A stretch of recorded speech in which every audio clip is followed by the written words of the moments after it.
Well, good morning, everyone, and welcome. Welcome to the launch of the Department of Family and Community Medicine Strategic Plan. My name is Danielle Martin. I'm the chair of the department, and I'm so excited and thrilled to be with you all this morning and to be together to celebrate this really important occasion and transition.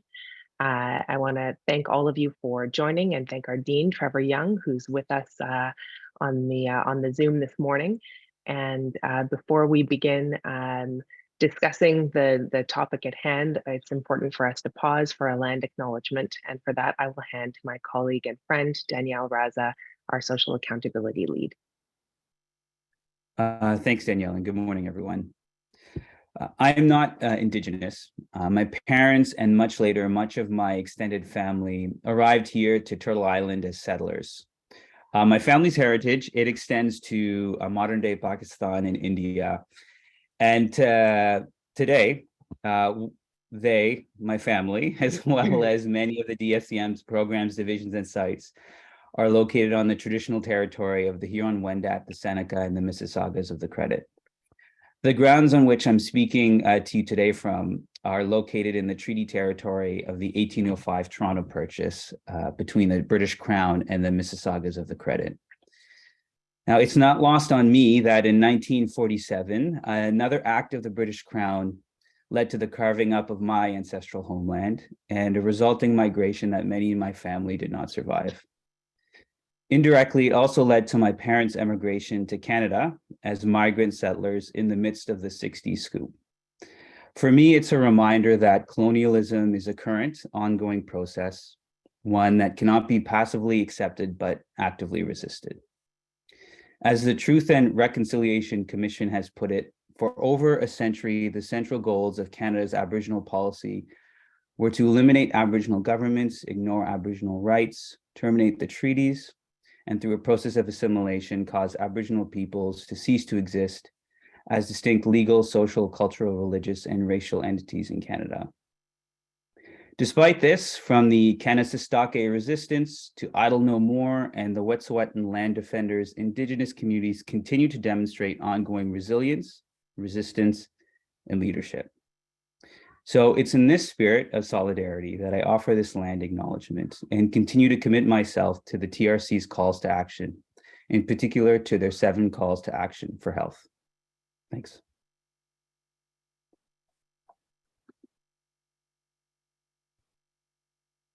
Thanks, Dan. I'm going to pass to Serena Bieber, our health professional education lead. Thank you. Our time is now. 1.8 million Ontarians are without a primary care provider. We've heard about the human health resource crisis. All healthcare professionals are exhausted. We're busier than ever. Primary care providers are retiring early or leaving the profession. Research led by our DFCM colleagues has shown us that family doctors stopped working at twice the expected rate during the first few months of the pandemic. Less than 30% of people of Ontario have access to interprofessional health-based teams. These allow for faster and more comprehensive care. As the largest department of family and community medicine in the world, we have a duty to take on the biggest challenges facing the healthcare system. To answer them, we need a new plan. The strategic plan that we're releasing today is not my plan, and it's not the plan of the people who are speaking as panelists this morning. It's your plan and our plan, and it's in an extraordinary community building exercise over these last many months to build it. I want to thank our friends from Mass LBP who helped us to lead that process so masterfully. Almost everyone in the department has been touched in some way by this process, which is saying a lot because we have a pretty big department, and hundreds of people participated. We held workshops, we had interviews, we had delegated conversations, and the process was led, of course, by our internal leadership circle, which represented a really broad cross-section of people across the department.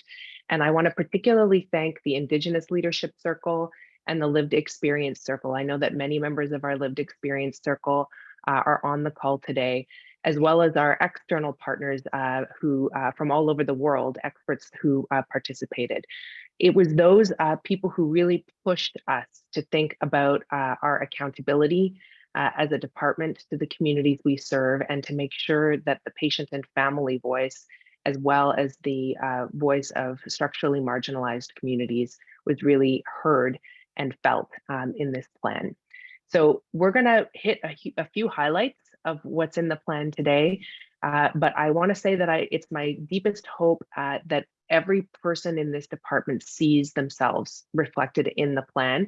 And if you don't immediately do so today, you will if you read it, I believe. So the full plan, the PDF, is now dropping like a Taylor Swift record into the chat officially, and you can access it. You'll be able to access it, of course, on the department website shortly, but you are the first people to have access to it, and it's there in the chat.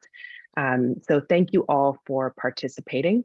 And I want to encourage everyone here today to put some questions, if you've got them, or comments, of course, into the chat, but questions into the Q&A function of the Zoom. And we will have a Q&A session at the end of our formal presentation today. So enough of that. What's in the plan? This plan outlines our strategic priorities and our roadmap for the next 5 years as a department, and it centers on 3 themes: community, relationships, and leadership. And it's come out, as I've said, of a really broad community engagement process in which I really think that we've heard a diversity of voices.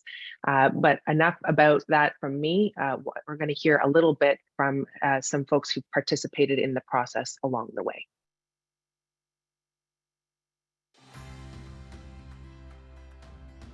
Overall, I just really like that we're thinking about our internal environment, from a social justice lens, from an inclusivity lens about our relationships, and to quote Dr. Janet Smiley, thinking about who's missing. So even internally, who's missing with regards to our learners, and who's missing with regards to our faculty and staff and leadership, and how people are treated. And then if we're able to do that really well internally, then how we do that externally is actually the greatest gift. And so looking at our relationships with communities, who are we not serving? Who could we serve better? And how could we do better?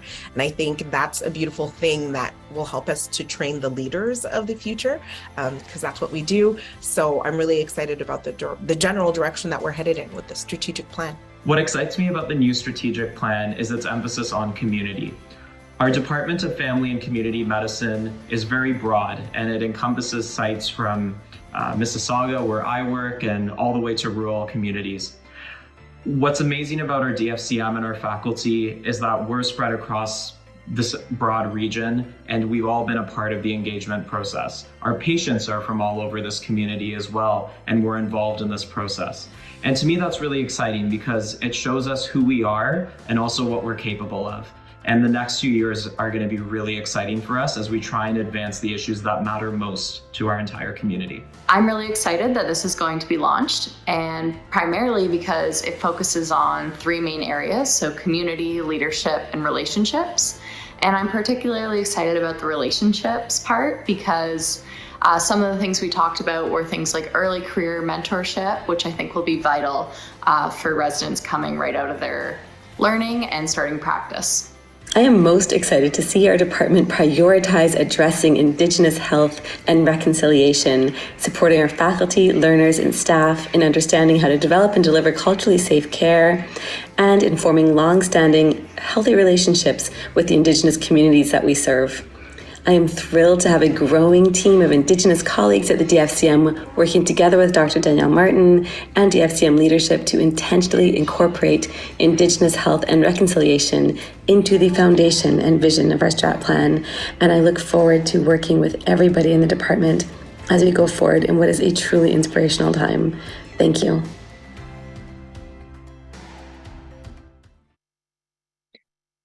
So when we talk about a new plan and new energy and new school thinking, I want to just reassure everybody that I don't think we were ever old school.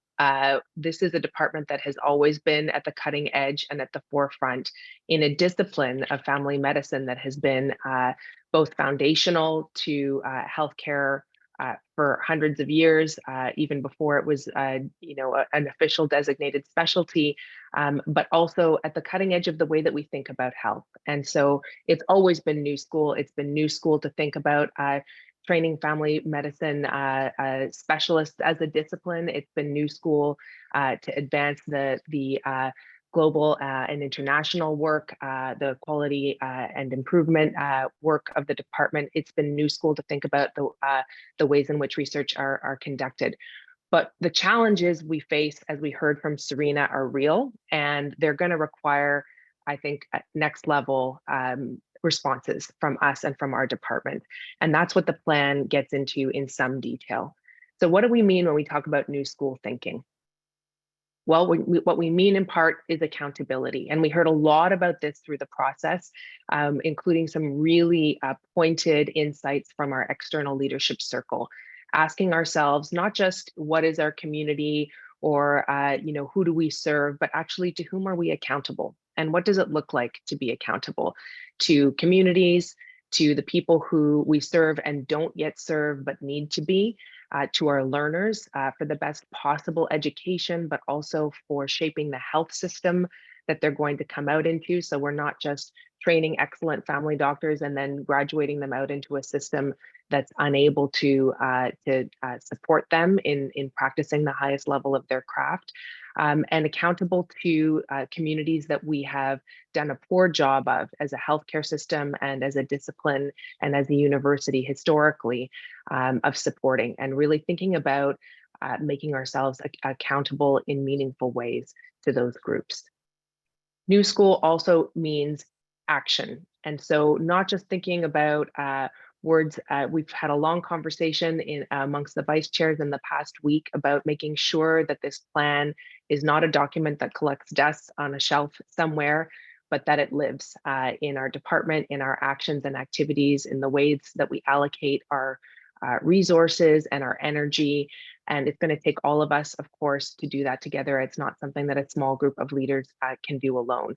And so really thinking about relationship building, about resourcing, and about committing to making this plan live in a real way in the real world. And we're going to talk about some examples of what we think that needs to look like. And then finally, inclusion. Really thinking about, look at Suzanne Shusha's baby, isn't that the cutest baby you've ever seen? Inclusion is about making sure that we ask, as Anya says, and as Janet has said, who's here and who's not here, who's missing from the table, and how do we develop a more inclusive culture in our department. And that means collaborating not only with communities and facing outward, thinking about health for all, but also, as Anya also often says, taking a good look in the mirror, asking who's missing in our own department, how can we do a better job of inclusivity, of equity and diversity in our own department, and making this a safe place for our learners, for our faculty members, and making sure that people feel well supported in their work. So we're ready, I think. We're ready to champion those new ideas and those new approaches. This plan is full of energy and it's full of pretty bold commitments, 54 of them to be exact. And we're excited to get into some of the detail of it now. When we build a strategic plan, it's my view that we need to always start with the why. And some of you have heard me say this before, that we need to be clear about what we get out of bed for every morning. And I think when it comes to a Department of Family Medicine, that why is pretty clear. It's a shared commitment that we make to ourselves and to each other and to our patients every day. It's about health, the health of families and communities. This plan then lends those three areas of focus that we will be talking about for the next 5 years: relationships, leadership, and community. And that's what we're going to focus on. And that is the test that we will apply when we ask ourselves, should we engage in this new initiative? Should we deprioritize something, put it on the back burner? How do we know if we're putting our energy in the right place? These three themes of relationships, leadership, and community are what we will apply to answer that question for ourselves. And the how, of course, is never in question. We are a university department in one of the great medical schools of the world. What we do every day is education, research, and quality and innovation, or high quality clinical care. And so we're not going to get into other obligations and responsibilities. That's more than enough, and we can do more than enough using those sets of tools. So next, we're going to highlight a few actions from the plan. And with that, I'm going to hand it over to Tara Kieran to talk about some examples of highlights from the leadership portion of the plan. Thanks, Danielle. Leadership is about achieving excellence and lifting everyone up. The work of leadership is about partnering to help shape the system, address inequities, and excelling in those areas that matter most to the department and our people. The work of leadership also brings our scholarly and academic skills to the task of improving health systems locally and internationally. There are so many exciting commitments in the leadership section of the plan that I hope you read. Yeah. And we're just highlighting two of them here. The first, I think Suzanne highlighted in the opening vignette. She talked about the Indigenous Leadership Circle, which has helped to create this plan, but I know from whom we're going to really lean on to do what our part is to work towards decolonization, unlearning, and learning. I also want to talk about the Office of Health System Partnership, which I've had the pleasure of working with Danielle on the last few weeks, few months, I should say. I know every day all of us show up to work really hard. We want to provide the best clinical care to our patients, and we try and do that. But at the same time, the clinical care we can provide to our patients is ultimately affected by the policies that are set by people in government, by the directions our professional organizations set. And we want to be able to be in a position to influence and partner to help actually set directions that we think are going to help our profession deliver the best possible care to communities. And I'm excited that this Office of Health System Partnership, starting with our collaboration with the Ontario Health Toronto region, is really well positioned to do that in the areas of COVID recovery, supporting attachment to primary care, thinking about creative ways to address the human resource challenge, while also at the same time thinking about those fundamentals. And of course, engaging all of you and our colleagues who are outside the DFCM in what that new and better system can look like for the better of ourselves, but of course our patients and our communities. So very excited about us bringing our leadership potential to the fore in this new office and in many other ways. And I'm going to turn it over now to Dr. Risa Freeman, the Vice Chair for Education and Scholarship, who's going to talk about the next theme, relationships. Good morning, everyone. And Tara, thank you so much. It's a pleasure to be able to talk about relationships, which means so much to our department. Relationships means focusing on connection and collaboration. Through this plan, we will build partnerships with all of the groups that our department touches: learners, staff, faculty, alumni, patients, families, partners, and beyond. We will develop connections that go beyond our silos, beyond our sites and the areas of focus that propel new possibilities for innovation, coordination, and partnerships across education, research, and QI. And here are just a few of the exciting highlights from the plan. We will maximize our impact and visibility through deepened engagement across the Faculty of Medicine, the Dalla Lana School of Public Health, and the University of Toronto. We will expand and strengthen the Patient and Family Advisory Committee to build opportunities for co-design with our patients and our families into our research, education, and clinical care. By developing these strong relationships, we will be able to integrate and develop systems and practices such as e-learning and our EDI practices. We will increase our presence across the spectrum of education. We will enhance our research collaboration and graduate student studies, and we will strengthen our existing interdepartmental partnerships and within our teaching sites and our divisions. Thank you so much for the opportunity to speak to relationships. And now I'd like to hand over to our colleague from Scarborough, Dr. Rosemary Lau. Thanks so much, Risa. I'm actually going to read my part because I think it's really important. Amplify the voice and unlock the academic potential of community sites and faculty in order for the community to better represent the needs and perspectives of those they serve. Wow, very impactful. What excites me most about this plan is the acknowledgement of the academic value in community sites. If we can work together to reduce the barriers for community faculty to engage in academic pursuits, we can optimize their potential, which in turn will give their patients a voice. And given this current very exciting environment of Ontario health teams, the mandate to engage primary care, acute care, allied health partners, and patients, this, in my opinion, is a unique historical opportunity. Thank you from Scarborough. So now let me hand you over to Dr. David White. David is the Vice Chair of DFCM's Family Doctor Leadership, and his base hospital is in North York General. Over to you, David. Thank you. Thank you very much, Rosemary. A wonderful introduction. And it's really exciting because one of the 4 principles of family medicine is that family medicine is a community-based discipline. So I'm very excited to talk about what community means in our new plan. Community refers to the expansive network of people we serve and we want to serve. This is about where people live their lives, bridging the gap between academic medicine and the experience of people who use, seek, or need health services. We don't build bridges with community alone. We do so through partnerships with trusted organizations that have long histories of community-bedded work. There are a couple of highlights that I'd like to touch on from our plan.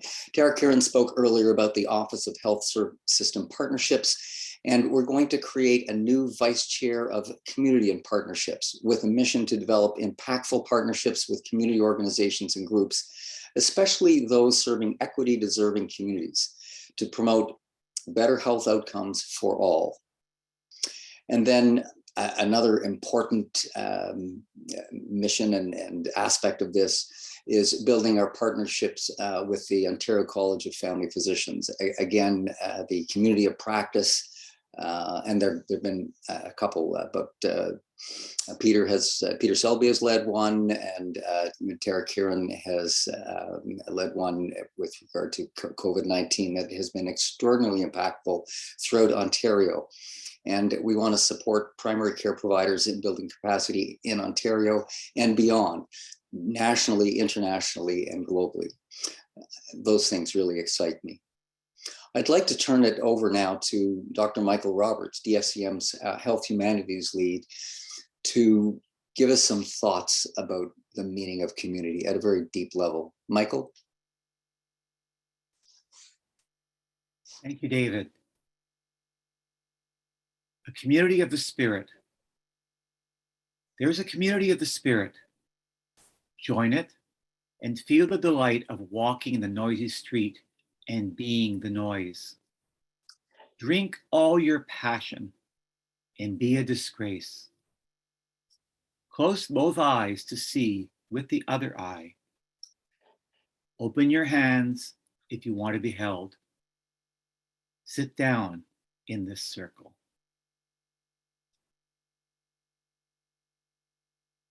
I will now pass it on to Catherine Rouleau, our Vice Chair, Global Health and Social Accountability.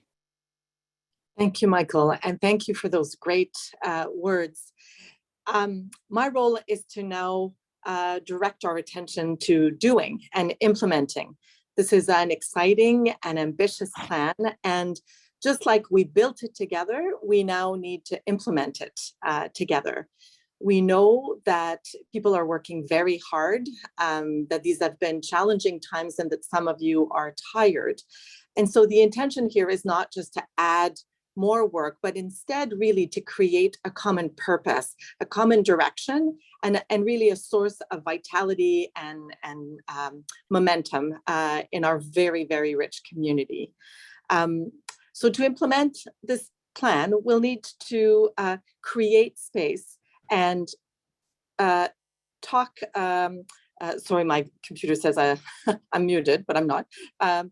We need to create space and talk about what needs to be done, but also what we might not do anymore or do less of, to create the space to do some of the priorities and important things that are contained in this plan.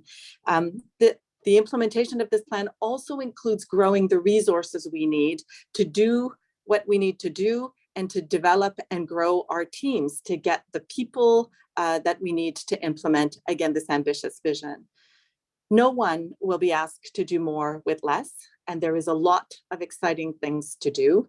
And on that note, I will pass it on to David Tannenbaum, who needs no introduction. Over to you, David. Thank you, Catherine. So great to see such a large and excited crowd joining us this morning. Important to point out that this plan was developed over many months and many conversations, and hopefully each of you can see yourself and your work in it. Now that we have this roadmap of priorities and activities, the next step is to develop a plan for implementation. And we're going to hold a special meeting of the Executive Committee on November 15th to begin the implementation planning and to set some priorities. There will be lots of opportunities for people to get involved. This is a plan for all of us. If there's a particular strategy, an action, an area of work that you'd like to get engaged in, please send an email to the chair's office to express your interest, or speak to your site chief or the program lead that you work with most closely, and let them know that you want to be involved. So thank you, and let me hand it back to you, Danielle. Thanks, David. We're nearing the end of the official part of this conversation. The plan in its full state has been plopped into the chat, so you can review it, and I hope that you will. And to take a little bit of time to ask yourself, how do these commitments, which are the shared commitments of our departmental community, how do they affect my work? What does this mean for me? What does it mean for the team I work with? And which are the things that I find most exciting? I have been fond of saying over the course of the last year in this role that although we are all tired, and although it's been a difficult time and our patients are tired and our communities are tired, the cure for burnout is not solely rest. Rest is important. We all need it. We all need time with family. We all need time for ourselves and moments of respite. But that the antidote to burnout is shared purpose. And I'm really excited to have to mark this moment with all of you and to have taken the time to develop together that sense of shared purpose and community. I think that this process has linked us more deeply to one another, which was a really important part of what we were trying to achieve, not just to get a bunch of goals and objectives and mission statements and whatnot on paper, although we have also done that, but to build closer ties to one another and to explore how being connected to one another can ease the burden that some of us are carrying and can create a sense of excitement for us and for our learners, and most importantly, for the patients we serve. So we can't do it alone. I certainly can't. I'm quite convinced of that. What we're asking of each of you is to read the plan, and visit the website, which will go live later today, and to think a little bit about how you might want to contribute or get engaged or involved in its implementation. There will be a champions toolkit that will be rolled out, so watch your email for that, and that will mean that any presentation you're giving, any conference you're going to, any learner you're teaching or speaking with, you'll have access to some key messages, to some priority actions, to some branded slides that you can use to explain what it is that we're trying to do as a department to elevate the voice of family medicine in this country and all over the world. And you will hear lots of opportunities for participation in the implementation. There will be committees, and there will be working groups, and there will be job postings, and there will be events and coffee chats and all kinds of ways for learners and faculty members to get involved. And so we look forward to engaging you as best as we can in the process. And of course, if you've got ideas, we want to hear them. You can send them just to me directly. Oh, and looks like we've got a typo. That's not intentional. It's dfcm.chairsoffice@utoronto.ca. We'll post the correct email address in the chat. And with this, I will hand back to Dr. Peter Selby, our Vice Chair of Research, to get involved in the dialogue as part of this this morning. Wow, thanks. Thank you, Danielle, and thanks to the team, and thanks to everybody who took all the time to make this happen and put this all together. There's a lot of work. And really, I really feel that this is the way in which we start engaging. And implementation, you know, they often say you can't stop the train to fix primary care. And really, this is one of those examples where the train's moving, there's all sorts of things happening and being thrown at the train, and you know, staff are getting off the train and there are not enough staff on the train.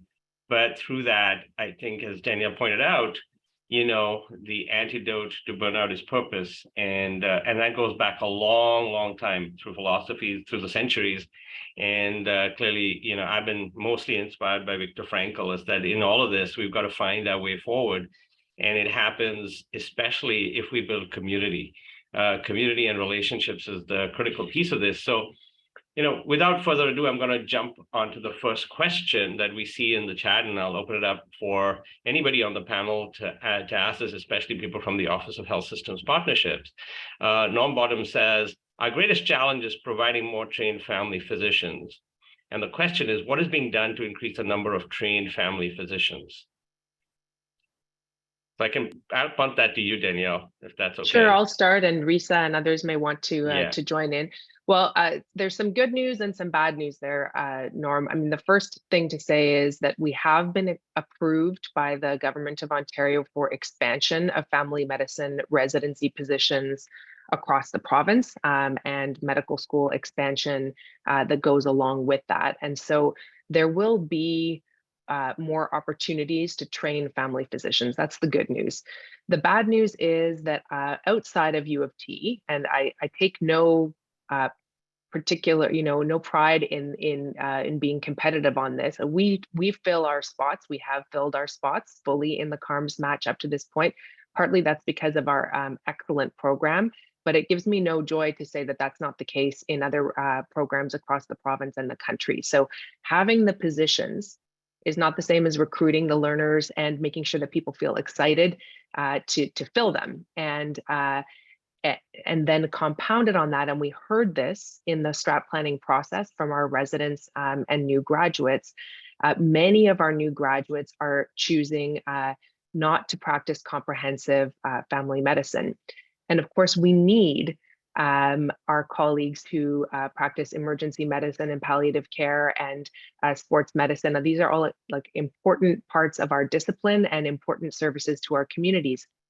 But that doesn't mean that we don't also need family docs in the office seeing patients, providing comprehensive primary health care. And so we have work to do on that front. And I think that part of it lies in this new Office of Health System Partnership to really try to acknowledge that it is tough going in the community right now to be providing good care to patients. And if we don't fix the health system, then it's not going to be attractive for people to graduate and practice family medicine and make those longitudinal, those 30, 40-year commitments to relationships that we value so much and want to instill that in our learners. So the expansion of our programs is one thing, and I think we've secured that. The fixing of the health system is somewhat more complicated to achieve, but this plan commits us to being a leader in that work so that we're not solely focusing on the educational enterprise without attending to what it is that people are graduating into. So it's a yes and, it's a both and, education and system leadership. Risa, do you want to add anything to that? Thanks, Danielle. I think you said it really well. The exciting thing for our department is the opportunity to think about expansion. And how do we do that? We'll be moving into the communities even further. We've had such amazing experiences with our community-based hospitals growing over time. And 35 new residents is not a small number. We will be starting a teaching program at Humber River this coming year, and then moving out into Scarborough more fully in a large number of core residents. And at the same time, there is something called the Outcomes of Training project, which is coming down from our college to look at how do we prepare our residents to move into the systems that we are trying to create. So exciting times. And I hope that you will all join us. I know that most of you, almost all of you, are teachers in our programs. We need you. We thank you. You are the role models. You are the reason why people choose to go into family medicine.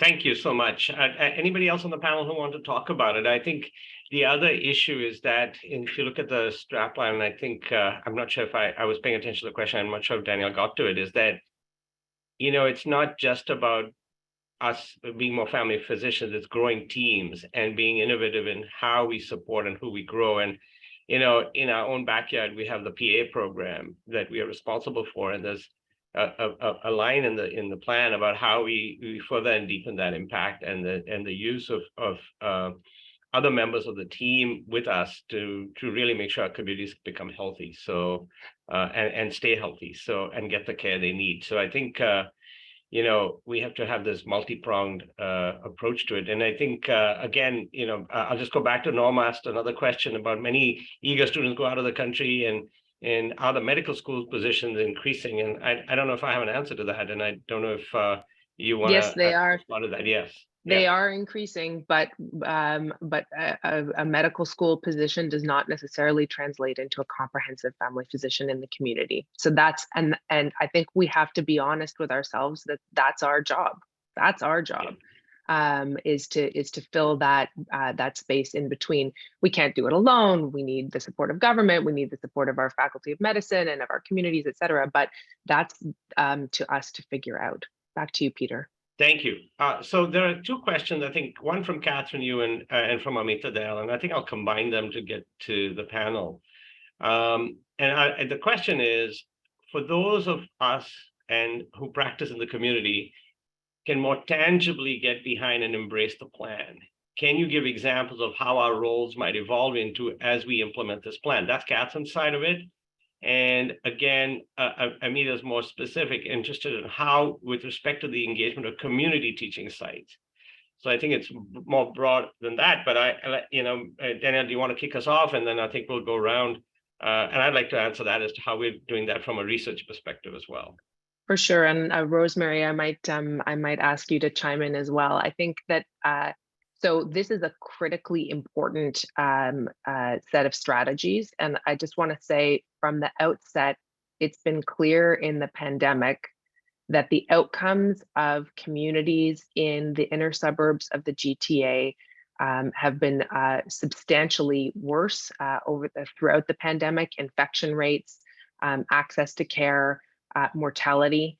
And so as we look at, for example, and not exclusively, but for example, Scarborough, Mississauga, the Humber River region, the northwest part of the city of Toronto, these are communities where the likelihood of having access to team-based primary care is way lower than in other parts of the province. And where the outcomes in the pandemic, as we know, were these are the communities that were hardest hit. And so we have got to respond to that as a department. We cannot fulfill our social accountability mission without responding to that reality. And that's going to mean, again, coming back to what are our tools. We can't fix everything, we can't do everything, but we can use research and education and quality and innovation tools to try to begin to close those gaps. So we have set goals in each of those areas related to moving education more out into the community in partnership with community organizations. So there's a commitment related to Indigenous primary care provision through and in partnership with organizations in Indigenous communities. We have early explorations of partnerships with our colleagues in community health centers.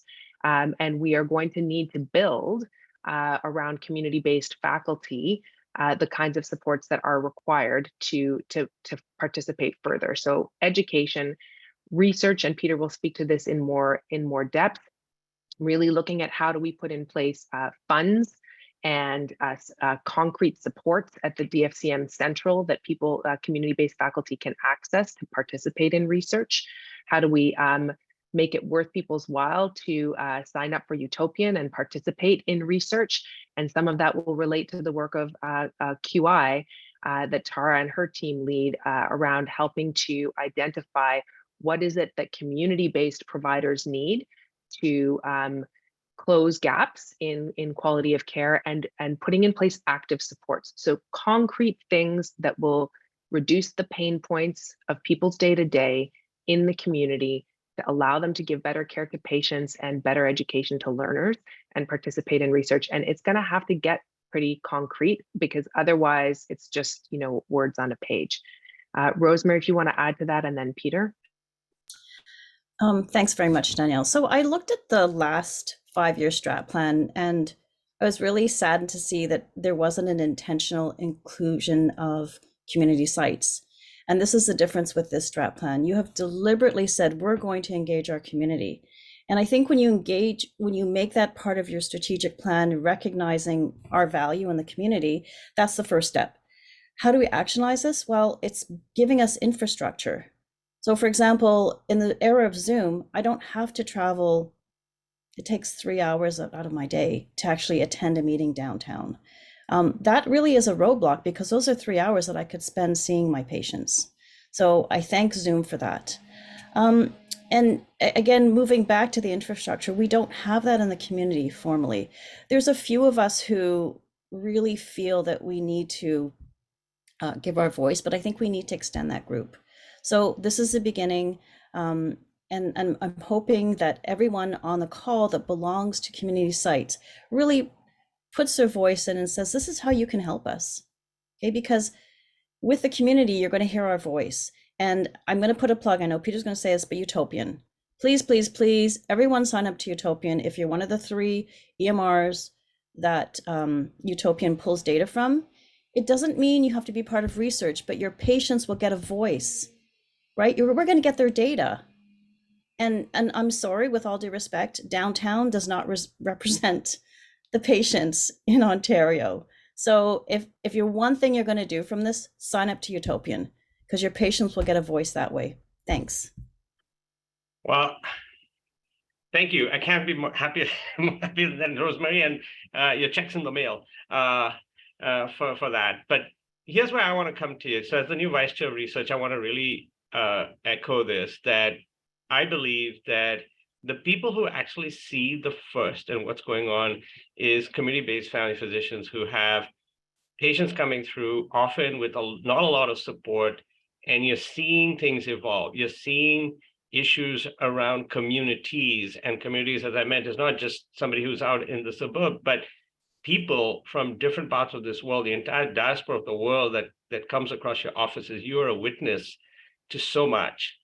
And that is gold that has not yet been understood and valued. And my hope is that we make our research much more participatory, that we will be much more hearing the voices and the pain points of frontline family doctors, and that research exists in the service of you, who is a steward of the patient suffering that you witness every day. And so to take that and make sure that that line occurs is where we want to go with this, that we hear what's happening.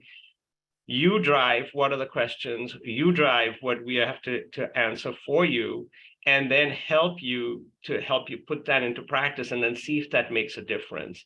And from what that continuous learning, the research that evolves from that can then be more generalized to the broader family medicine ecosystem in Canada. And I want to demystify research for everyone, that everybody is an inherent researcher. If you practice family medicine, you're an innovator, you're a researcher, and we've got to figure out a way that we actually capture that so that we can actually let everybody know what we are up to at U of T, and U of T, not just downtown U of T, but the communities that make us up. So I want to just put that out there. In the coming year, I'm very excited to be actually going around to community sites. I'm going to figure out a way to hear your voices and to look at what the next steps of Utopian and our practice networks and our quality program with Tara, of course, and others could do to make sure your voice is captured in this, and you are driving some of the questions that we try to answer for you. So thanks, and I think I see a question. I'm going to segment into a question that Farhan says, what is it that you could do as a next step? Absolutely, if it's from connect through your site leadership or directly with us in research and with ideas and thoughts, and please do attend rounds. Lots of ways to connect with us. So thank you. And now I'm going to go to the next question that Ivy Anderson has. And Ivy and I go back a long way. And what is old is new again, Ivy? So we are really getting back to community again. And what I want to, your question is, how will we know if we've been successful with the plan? What are some of the measurable process and outcome indicators? And so let's open it up to our panel to who would want to pick this one up.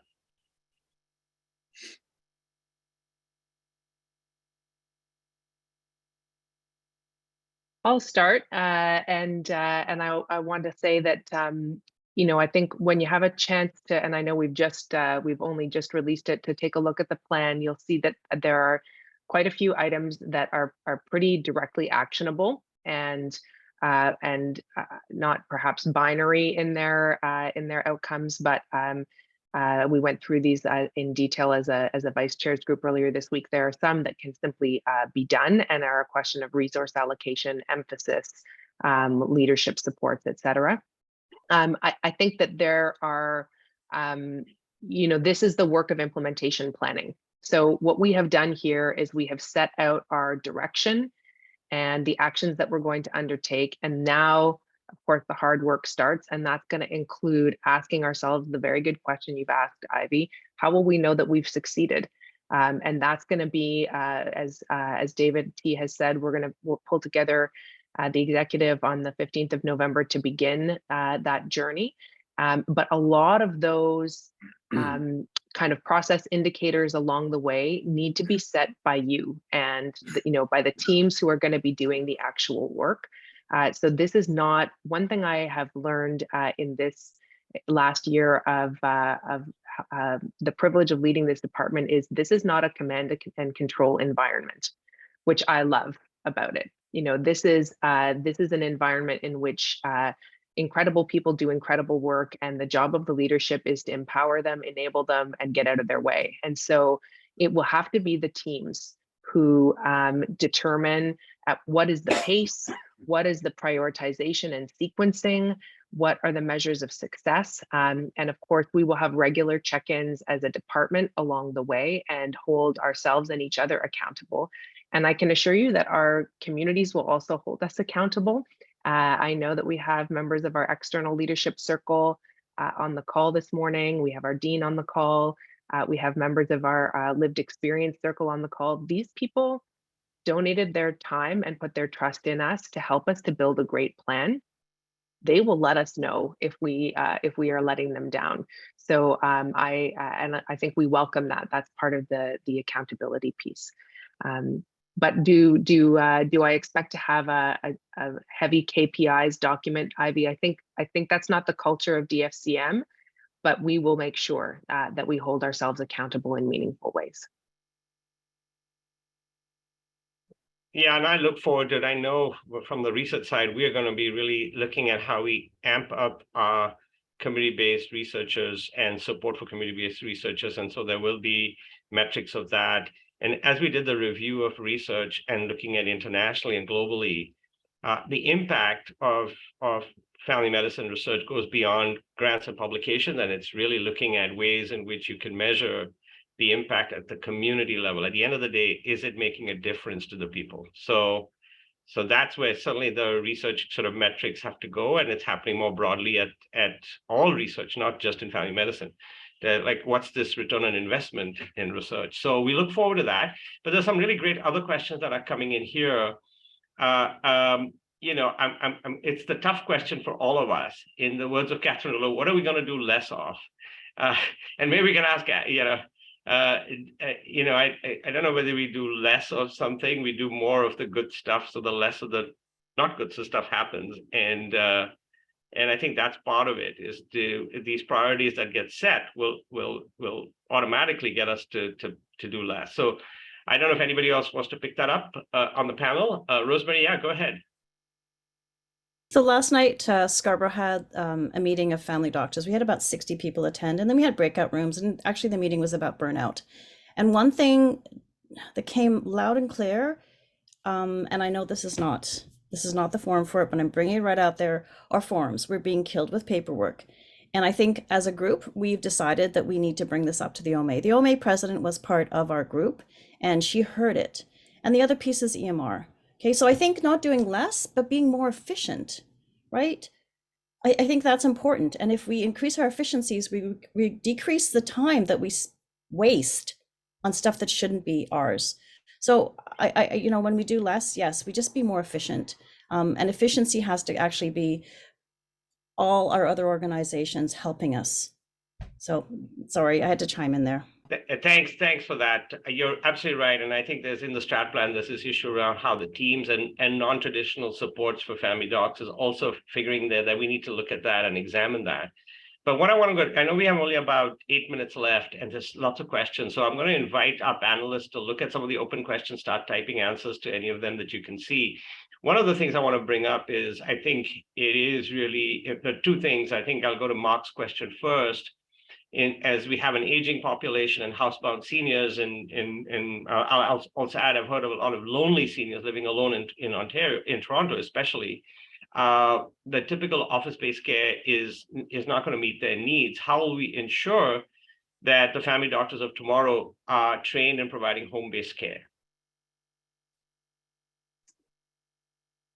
Shall I take that one? Yeah, please go ahead. Thanks. Yeah. So one of the exciting opportunities of, I think, the next 5 years is looking at what we teach, where we teach, and how we teach. We are really, really fortunate to have great education teams in postgrad, undergrad, grad studies, faculty development, and our Office of Education Scholarship, which brings the rigor to everything that we do to study it and make sure that what we're doing is meaningful and that we can evaluate it appropriately. So, thank you so much for bringing that question. And it's definitely on the priority list. As you can imagine, there are about 100 things on the priority list, but it doesn't mean that we will shy away from thinking about, the wicked problems of the next 10 years and how do we prepare our residents to move out into that community so that they can practice great primary care, wherever it is. Thank you. I'm going to jump to Gary's question about equity-focused care, which requires that, equity denied populations are going to require a greater investment and put more and new targeted resources to advancing the equity for these communities who've been equity denied. They're not equity deserving, they're equity denied. And so how will we ensure it is these communities themselves that drive and guide this work? And I wonder if I can call upon both Suzanne, Danielle, and Anya to pick that, and of course, anybody else on the panel.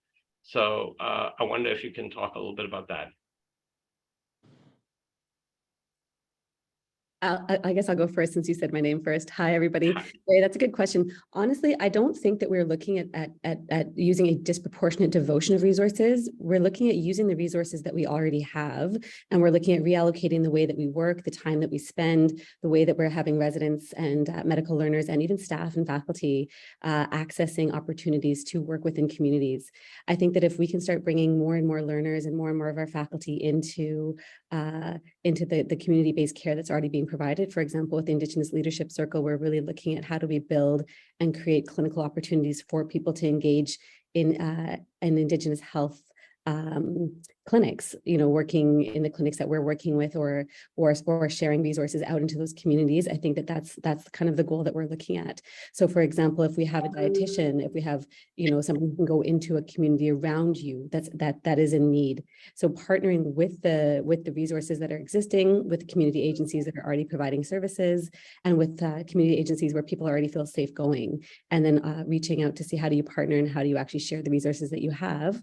And I think that feels like sometimes it's a disproportionate devotion of resources or it's extra work, but it's actually not adding to your workday. It's the same work that you're doing, just in a different context, and it would be actually really incredible to for really both the community and the providers. Thank you so much, Suzanne. I'm going to ask Anya and Danielle, do you want to talk to that? And then I want to just round that out with something Danielle said to me yesterday that has stuck with me. Catherine, did you want to leap in? Oh. So I can't see hands. That's okay. Oh, sorry, Peter. I raised my hand, in fact, to build on the previous comment on innovation, but it certainly dovetails with the discussion of equity and the discussion about how to create common purpose, innovate, and find solutions. And that's, of course, the whole international and global arch of this, where I think there's a lot that we can both learn and co-create with our global partners to actually help us think about different ways to do this. The PA program is an example of a new role. There are many other roles in the world in places where they've had to structure primary care differently. The way primary care connects to community in many parts of the world is different, and in some places better than what we do. And there's a lot for us to be learned, including how to engage with individuals and communities that have been marginalized by adverse social determinants of health. And certainly, given our diversity, both culturally and geographically as a department, our international bridge offers a really exciting, I think, way to integrate some of this and use this common purpose to actually discover and co-create new things with the world. I also feel I have to say that you'll notice in there's something about being redesignated as a WHO collaborating center, and I'm happy to report that has been done. It's been checked. It's the first part of this amazing strat plan that is been achieved, and it is in fact very much because of the richness of this department. Back over to you, Danielle. I can see lots of answers in the chat, and we only have 2 minutes left. So Danielle, you get the last, the final comment. Thanks. Thanks, Peter. I just want to say a huge thank you to all of you. This process has been so generative and nourishing for me personally. And I feel very humble about the work ahead. I certainly know that it's going to take all of us to get there. But I think, one of the things that we heard throughout the process of building this plan was that people were aching for validation, and that they were aching to feel that the amazing nature of our discipline could be highlighted, in brackets, highlighted again, perhaps. And I think that this plan is edgy, it's cool, it will make us all feel proud to be part of the biggest department of family and community medicine in the world. It highlights the incredible work that each of you does every day, and it gives us a roadmap to a lot of new and exciting possibilities and opportunities for each of us personally and for all of us together. So thank you. And now, of course, the real work begins, and I look forward to joining with all of you in doing it. Have a great day, everyone.